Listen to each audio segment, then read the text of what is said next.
Ngibingelele bathandi bomculo kaMaskandi kuzona zonke iy'ndawo. Ushutheka lo nibingelelayo umfo kaMbatha liye ekhanda isikhobe emakhabeleni.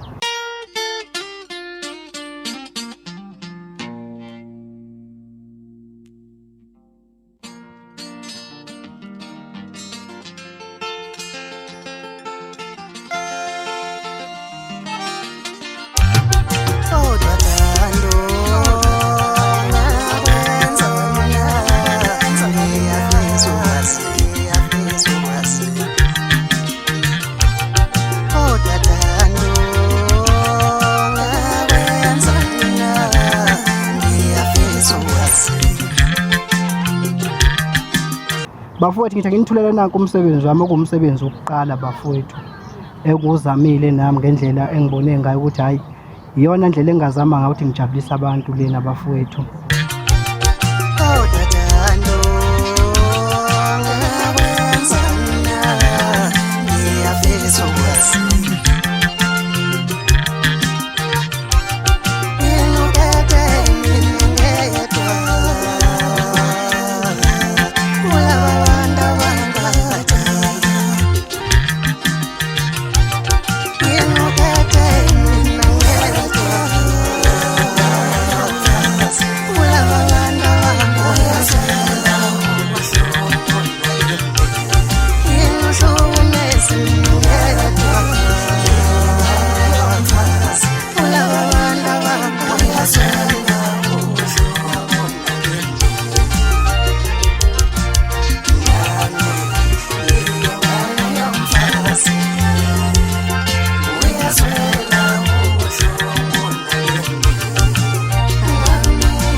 kwezothando ngingazitshela ukuthi mina ngisayovuya ngijabule sengilahlile amathemba mngani wami kwezothando mina ngingazitshela ukuthi mina ngisayovuya ngijabule sengilahlile amathemba mngani wami kwezothando ngingazitshela ukuthi mina ngisayovuya ngijabule ungihlukumezile yamfana ngingazitshela ukuthi mina ngisayovuya ngithole intombi yamina ungihlukumezile yamfana ngingazitshela ukuthi mina ngisayovuya ngithole intombi yamina wayengishaye ngingonile angithethisa amacala engawazi eseyiphuma yentombini wayengishaye ngingonile angithethisa amacala engawazi eseyiphuma yentombini wayengishaye ngingonile angithethisa amacala engakwazi eseyiphuma yentombini sengilahlile amathemba mngani wami kwezothando ngingazitshela ukuthi mina ngisayovuya ngithole intombi yamina uyangibona manje senginjalo. Bafowethu okuningi-ke umuntu ofuna ukukhuluma nami bafowethu uzoyithola iy'namba zami leskrinini. Ngicathi umsebenzi phela nje mengasho nje ngo-Agasti uzobe usutholakala bafowethu, ngiyabonga.